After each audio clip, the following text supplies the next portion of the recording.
Alors juste je me présente en 2 mots parce que qui suis-je pour parler de ce sujet? Donc je suis Séverine Erlin, fondatrice de la société Vianeo et dirigeante aujourd'hui, donc j'en connais certains d'entre vous.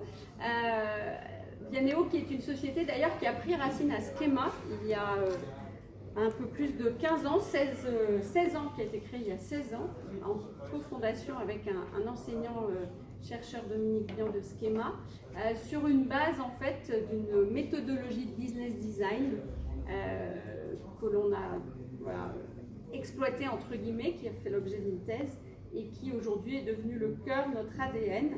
J'y reviendrai pour vous en parler en 2 mots, mais le sujet en fait c'est vraiment comment créer de la valeur par l'innovation, c'est le sujet.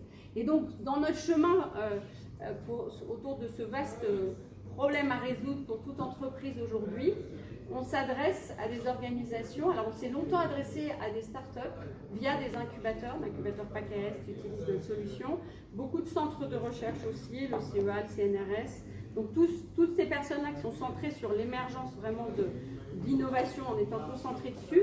Et aujourd'hui, on a un peu évolué vers le monde des entreprises qui en fait, c'est pas leur quotidien d'innover, c'est pas leur quotidien de faire face à l'incertitude, mais pour autant aujourd'hui, on ne peut pas passer outre cet enjeu, c'est impossible. Une boîte qui n'innove pas aujourd'hui, je pense qu'elle a des gros risques et des grosses inquiétudes à se faire pour son avenir. Alors justement, je voudrais commencer par bien comprendre un peu où est-ce qu'on met les pieds quand on parle d'innovation dans l'entreprise. Et après, je reviendrai sur cette histoire de normes et de concrètement ce dont il s'agit et pourquoi ça peut être intéressant. Alors nous, à notre niveau, en étant en contact avec beaucoup d'entreprises, on a découvert finalement, enfin par ces contacts, qu'il y a plusieurs niveaux de maturité aujourd'hui dans les entreprises. Évidemment, j'extrais de ça les startups qui par nature sont centrées sur l'innovation. On a donc des entreprises qui sont plutôt à un stade de découverte, donc qui sont en train de se dire on n'a pas le choix, il va falloir qu'on s'y mette, mais en fait ils ne comprennent pas du tout ce que c'est. Et le COMEX, quand vous lui présentez un projet pour lequel vous n'avez aucune certitude sur le ROI, il vous regarde avec des grands yeux en vous disant vous êtes gentil, mais passez votre chemin là, ça ne va pas le faire. Donc, mais pour autant, on sent qu'on a des personnes qui s'y intéressent. Ce qu'on appelle les débutants, voilà, on établit des bases. Alors, je ne vais pas trop nommer parce que, pour tout vous dire, j'ai découvert des entreprises qui sont à des stades de découvrante et on est très étonnés parce qu'elles ont été dans une vie antérieure start-up, maintenant elles sont de grosses entreprises et bien pour autant l'innovation n'est pas du tout intégrée. Donc débutant, vous pouvez dire vous-même, mais vraiment le sujet c'est ok, j'ai compris qu'il faut y aller, mais j'ai besoin d'établir des bases. Et j'ai toujours une dichotomie entre cet enjeu d'exploitation, qui est, on va dire, 95% du quotidien de l'entreprise, et ces 5%, on est en train de me dire, bah oui, mais si tu ne le fais pas, tu risques d'être disrupté et de mourir et de ne pas voir le marché qui sera le suivant qu'on aime bien. Donc, il faut qu'on établisse des bases, mais on ne sait pas très bien comment. Et puis, on a des deuxième partie, enfin les apprenants et les matures. Donc les apprenants, là, ils ont fait plein de choses, lancé beaucoup de choses, parce qu'on peut dire que ces 10 dernières années, le sujet de l'idéation, de l'émergence de projets, de l'intelligence collective a été largement exploité par beaucoup d'entreprises. Pour autant, est-ce que ça a permis de créer de la valeur? On a beaucoup de boîtes à ce stade-là qui sont en train de se dire, mais ok, c'est bien, on a fait émerger des choses, mais ça ne s'est pas vraiment encore concrétisé. Et puis les entreprises matures, voilà, elles ont mis en place des vrais process. Elles ont des résultats et elles cherchent plutôt à industrialiser pour ouvrir parce que souvent c'est encore un tout petit peu contingenté ou siloté dans des espaces dédiés, des labs ou autres. Donc voilà un peu l'image. Et finalement, ce dont on se rend compte, c'est qu'aujourd'hui, toutes les boîtes se disent manager l'innovation, donc gérer cette incertitude devient un enjeu du quotidien. Alors, moi, depuis que j'ai créé Vianeo, je peux vous dire que, pour la petite histoire, j'étais à Canal+ auparavant, et je pense que j'ai créé Vianeo sur une frustration qui était qu'en 2000, j'ai montré à ma directrice marketing stratégique un décodeur qui venait des États-Unis et qui était en train de casser la grille classique de la télévision. Parce qu'en fait, il permettait d'enregistrer des émissions et donc de sortir vraiment de la grille de programme et du coup de ne pas voir les pubs. Et donc j'apporte ça à ma directrice marketing en lui disant, regarde, ça, c'est fini pour Canal, c'est fini pour la télé en général. Si on commence, et encore, c'était analogique, c'était pas encore numérique. Et elle me dit, mais qu'est-ce que tu fais avec ça? Ne t'en occupe pas, va plutôt focaliser sur notre baromètre des abonnés et voir leur satisfaction qui monte, qui descend et comprendre leurs problèmes, mais ne va surtout pas aller regarder le monde autour et comment il évolue. Voilà, je pense que ça a été une grande frustration et c'est souvent comme ça que naît l'entrepreneuriat. C'est vouloir résoudre un problème. Donc voilà, l'enjeu, c'est d'apporter le management de l'innovation comme une pratique vraiment du quotidien à toutes ces organisations. Alors le sujet de la norme, d'où il vient? Donc évidemment, il est très officiel, puisque je vous ai parlé de la norme 56 000 et suivante, il y a toute une série. En fait, c'est depuis 2010 qu'un groupe d'experts international s'est rassemblé, en France représenté par l'AFNOR, autour de ce sujet, en se disant les pratiques deviennent de plus en plus développées, à un moment donné, il faut les structurer, ou il faut arriver à un point commun, en fait, partageable, un langage commun. Et en fait, ça s'inscrit, donc c'est ça qui est intéressant aussi, c'est que ça s'inscrit dans l'évolution des autres normes qui progressivement ont trouvé leur place parce que ça devenait des pratiques de plus en plus développées dans les entreprises. Donc ça n'est qu'une conséquence finalement d'une réalité qui s'installe, qui est que l'innovation prend sa place dans l'entreprise.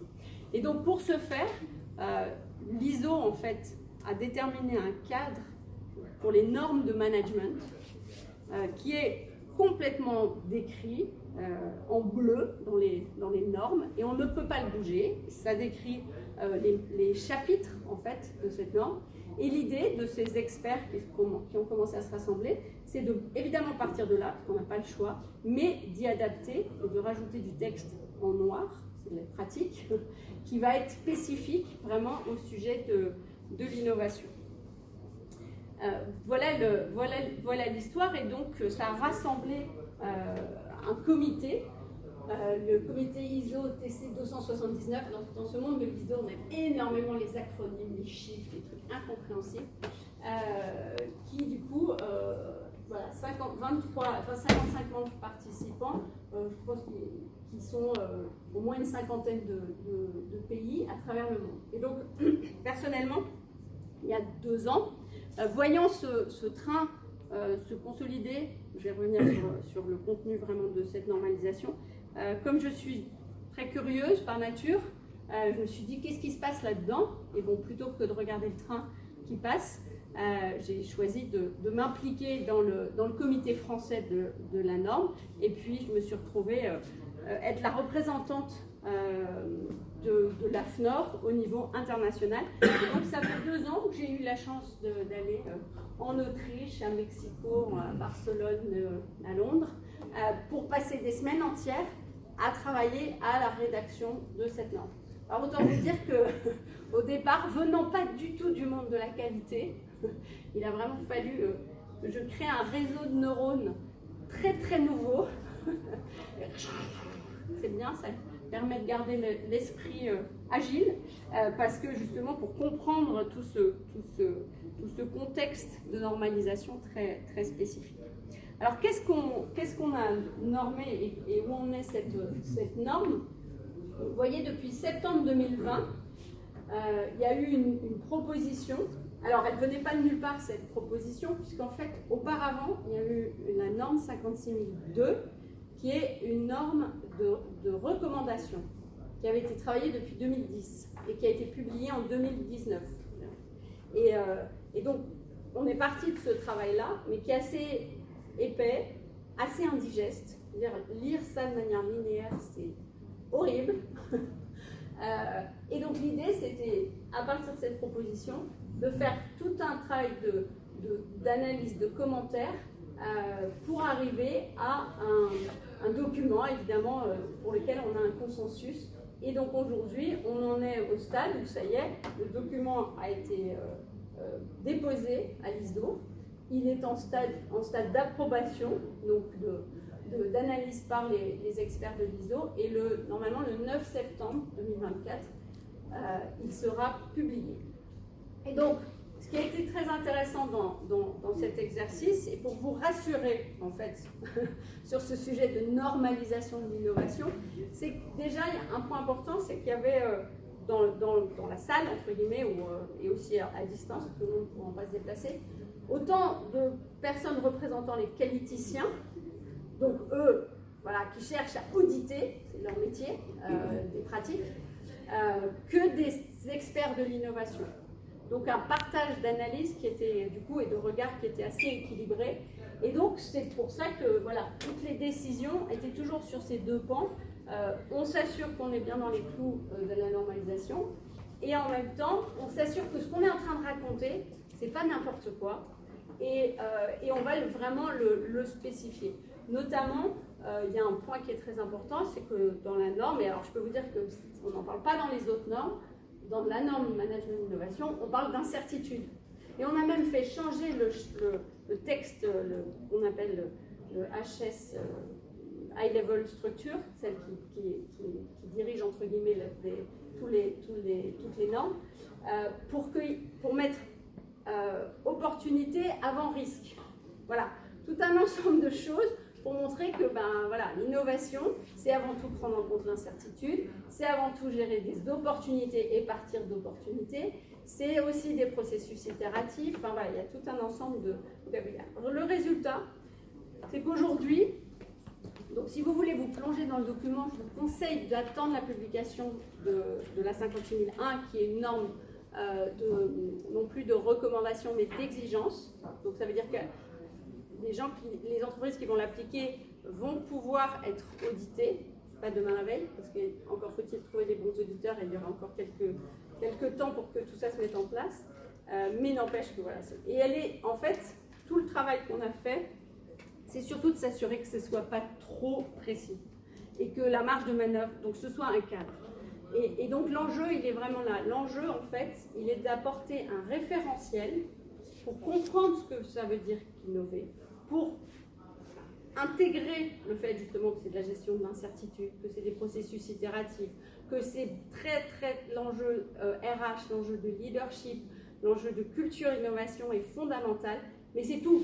En fait, à l'intérieur de ça, vous en faites que vous voulez, comme vous voulez, ça n'ira jamais dans les... Voilà, il faut juste apporter la preuve qu'on met en place voilà, des processus qui ont cette optique et cette façon de voir les choses.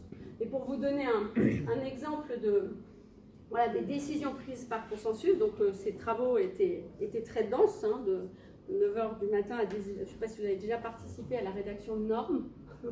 C'est une expérience. Et donc, et en fait, on est parti de... on avait 1000 commentaires en novembre 2022, même 1116, je sais plus. Bref, ça veut dire que tous les pays ont apporté des commentaires au document et il a fallu les prendre un par un pour décider ce qu'on en fait. Voilà. Et avec un vrai travail impressionnant, enfin de diplomatie à l'échelle internationale. Donc ce qui était passionnant dans l'exercice, c'est que on s'est retrouvé des experts de l'innovation japonais, suédois, chiliens, chinois. Autant vous dire qu'au niveau sur l'API, on a eu un gros sujet de commentaires par la Chine. Enfin le monde entier, canadien, américain, etc. Et donc l'enjeu était d'arriver à trouver un consensus et une décision commune. Et alors, petite anecdote, nous la France, on était attachés à un point qui était d'extraire les startups du risque qu'on leur oblige d'appliquer la norme. En disant, si demain un investisseur dit ok, mais vous ne pouvez pas avoir ce montant si vous n'avez pas, aujourd'hui, si vous n'êtes pas certifié ISO 56001, on dit c'est quand même la pire des choses qui puissent arriver, c'est leur ADN, c'est leur cœur, c'est leur sujet permanent. Donc on tenait très fort à ce terme. Tous les autres pays voulaient l'enlever. tous les autres pays voulaient dire ça s'applique à tout le monde, il n'y avait que la France.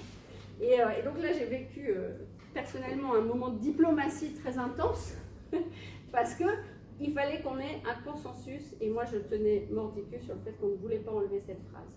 Et donc voilà, pour la petite histoire, en fait, ce qui s'est passé, c'est que le groupe s'est mis à chercher la meilleure formulation qui pouvait convenir à tout le monde. Donc moi, ouf, j'ai disparu, je les ai laissés faire et on a trouvé une... En fait, c'était le terme start-up qui les gênait, parce qu'il n'y a pas le même entendement partout, c'est compliqué. Donc ça aussi, voilà, chaque mot devait avoir le même entendement à travers le monde. Et donc on a fini par Newly Formed Entity. Bon, un mot un peu spécifique, mais ça a été ce qui a été accepté pour dire on ne peut pas l'appliquer à une entreprise qui est nouvellement créée. C'est pas encore le sujet. Voilà, donc exemple du travail de fond très intense pour arriver à quelque chose qui soit compréhensible. Alors qu'est-ce qu'on a normalisé? Parce que ça c'est vraiment très très important et c'est pour ça que c'est un petit peu provocatrice avec le titre de l'intervention. C'est pas l'innovation qu'on a normalisé. Donc, normer l'innovation, non. L'innovation, donc telle que définie dans la norme, c'est une nouvelle entité ou entité modifiée créant ou redistribuant de la valeur. Bon, on est d'accord ou pas, mais en tout cas, les experts se sont entendus dessus. Mais c'est pas ça, parce que ça n'a aucun sens de normer ça.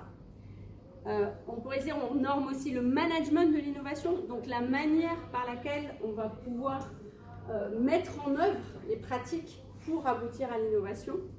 Eh bien non, toujours pas. Ce qu'on norme, c'est le système de management de l'innovation. Et alors je vais que vous ayez l'ensemble des éléments, si vous les prendre en photo.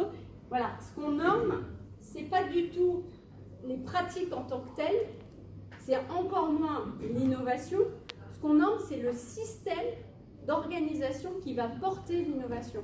Donc ça, c'est très rassurant.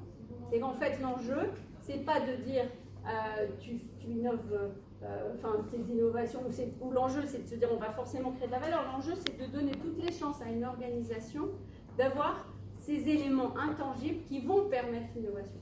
Donc j'en parlais tout à l'heure, mais le sujet évidemment du leadership, de la culture, des méthodologies, mais tout ça, ça reste assez large et c'est en ça que ça rejoint aussi toutes les méthodes, toutes les normes qualité. Elles norment tous des systèmes de management de la qualité. Vous avez une norme de normalisation du système de gestion de la cybersécurité. Vous en avez 50 sur tous ces sujets et à chaque fois, c'est le système avec cette approche systémique de l'organisation qui est normée. Et donc concrètement, qu'est-ce qu'il contient ce système? Voilà, il est représenté par ce schéma. Alors on l'a un petit peu designé parce qu'il est beaucoup moins beau dans la norme, pour le rendre un tout petit peu visible. En fait, donc contexte, leadership, planning. Alors il manque un titre au milieu, tout on va dire le nerf de la guerre, ce réacteur au centre, c'est les opérations. Ensuite, le support, évaluation et amélioration. Ça, ce sont les chapitres de la norme. Et ce sont des chapitres, en fait, que vous retrouvez dans toutes les normes de système de management de quelque chose. Et donc, le contexte, c'est quoi? Le contexte, c'est de s'assurer que le système de management de l'innovation est intégré dans un enjeu stratégique interne et externe pour l'organisation. Donc, que l'organisation a bien compris, en fait, à la fois les tendances, les parties prenantes et qu'elle a décrit une feuille de route pour l'innovation dans ce contexte. Les sujets de leadership, c'est bien sûr le sujet de monter en compétence et surtout capacité d'affronter l'incertitude pour ceux qui vont être au cœur de ce système et surtout le favoriser. Le planning, c'est structurer, pouvoir mettre des jalons, savoir où on va. Bon, là, on revient sur des choses plus classiques de management. Le support, ça c'est le chapitre 7. Oups, pardon.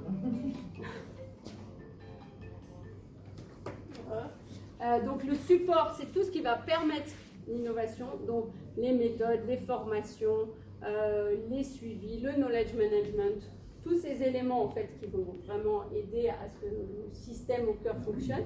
Donc le chapitre 8, c'est ce qu'on appelle les opérations, qui est vraiment comment on passe d'opportunités à la création de valeur. Donc la norme a défini 5 étapes.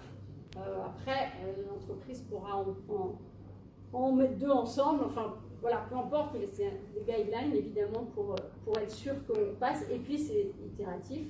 Et puis bien évidemment, tout ça dans un enjeu d'évaluation et d'amélioration continue. Voilà le sujet de la norme. Alors juste quelques mots pour bien au milieu de tout ça. On pourra revenir dans les questions-réponses évidemment sur la norme. Et que finalement, nous, cette méthodologie dont je vous ai parlé, qui est née à Schema, qui aujourd'hui a fait l'objet d'ailleurs avec le livre de Dominique Vian, Schema 360, et aujourd'hui qu'on diffuse au travers d'une plateforme de formation et de conseil, en fait, c'est le cœur du réacteur, c'est ce qui permet de passer justement d'une idée à une opportunité. Mais aujourd'hui, c'est donc une approche systémique qui va vraiment permettre de faire du management de projets très opérationnels pour que ce ne soit pas juste des idées, des incantations et des projets qui restent longtemps dans les ornières. On va leur permettre de passer ces différentes étapes tout en revenant. Enfin, je pourrais revenir dans le détail si ça vous intéresse. Ce n'était pas l'objet aujourd'hui. Et juste pour vous montrer que finalement, ce qui est important, c'est de voir que dans une entreprise, ce sujet de l'innovation doit être absolument systémique. Ça ne peut pas être un espace dédié. Alors aujourd'hui, je pense que tout le monde l'a compris. C'est forcément un espace qu'on diffuse. Parce que si c'est un espace dédié, ça reste un espace, entre guillemets, louche. On ne fait pas comme ailleurs. Et donc, et puis du coup, on ne se plug pas à la réalité du marché, à la réalité interne, etc. Donc, cette approche systémique de l'organisation, on a voulu donc vraiment y faire très attention au travers de notre offre et notre positionnement. Et donc, l'enjeu, en fait, autour de l'innovation, voilà, dans cette approche systémique, il y a 3 enjeux. Il y a évidemment d'accélérer des projets, faire en sorte qu'il y en ait qui sortent, parce que le nombre d'entreprises avec lesquelles on est en échange et qui nous disent il y a malheureusement peu de projets qui sortent. Donc ça ne sert à rien du coup, parce que l'enjeu d'innover, c'est bien évidemment qu'il y ait de la création de valeur, mais tout ça, ça ne peut pas aller sans un changement de mindset et sans une transformation de l'organisation. Mais l'enjeu, c'est quoi? C'est de faire de l'innovation une pratique acceptée, pas partagée par tout le monde. C'est impossible. Et il faut qu'il y en ait qui restent focus sur l'exploitation, il n'y a pas de sujet là-dessus. Mais qu'elle soit comprise, acceptée et qu'elle ne fasse pas peur, puisque intrinsèquement, elle génère de l'incertitude. Donc pour ça, on a effectivement un enjeu à la fois d'accompagner les collaborateurs sur le management de projets innovants et d'aider les organisations à avoir cette vision portefeuille des projets. Donc là, ça dépend vraiment de la maturité des entreprises auxquelles on côtoie et de leur développement de l'innovation. Et puis, sans oublier ce terreau fondamental qui est une diffusion de la culture de l'innovation auprès des collaborateurs et tout en changeant le système, entre guillemets, par justement cette approche de système de management de l'innovation qui va vraiment permettre de faire accepter un référentiel nouveau. Pas plus tard qu'hier, on a opéré justement un audit, entre guillemets, un diagnostic du système de management d'innovation pour une assez grosse mutuelle. Et donc on a fait tout un travail, toute une matinée avec l'équipe de la direction de l'innovation en questionnant sur les pratiques aujourd'hui par rapport à ce qui est écrit et attendu dans la norme. Le résultat, donc je ne vais pas citer la mutuelle, mais le résultat c'est qu'elle est à niveau de pratique ultra faible. Et la prise de conscience de la direction de l'innovation au cours de ce travail, c'est de dire en fait, on se rend compte que tout ce que nous demande notre COMEX, c'est de rentrer dans les clous d'une gestion de projet classique. En fait, si on accepte ça, on se dénature de l'innovation. Donc la norme, puisque là ils ont vu qu'ils étaient uniquement à 25% d'accord avec ce qu'attendait la norme, ils disent la norme va nous permettre de justifier auprès de notre COMEX qu'il faut qu'on arrête de répondre à ces enjeux-là, qu'il faut qu'une bonne fois pour toutes, qu'ils acceptent effectivement qu'on gère les projets différemment, qu'on accepte l'incertitude, etc. Voilà. Donc c'est un référentiel commun qui va permettre justement de partager ce langage avec des gens qui ne sont pas câblés sur cet enjeu. Voilà l'objectif. Juste rapidement en termes d'approche, mais voilà, c'était pas forcément l'objet. Mais du coup, autour de tout ça, on a développé une offre qui est à la fois d'accompagnement à la management de projets innovants, de formation à notre méthodologie, mais aussi de déploiement d'une plateforme et de la digitalisation d'un processus qui n'est pas simple aujourd'hui, parce que les choses sont souvent floues, très éparpillées, et puis tout un enjeu de culture. Là, on est en train de lancer un baromètre culture de l'innovation avec aussi une mutuelle. Les mutuelles innovent beaucoup, mais je pense que ceux qui innovent beaucoup, c'est aussi ceux qui aujourd'hui ont un peu chaud aux fesses, entre guillemets, et se rendent bien compte qu'il y a de l'enjeu. Et puis tout un sujet autour de la norme ISO. Voilà.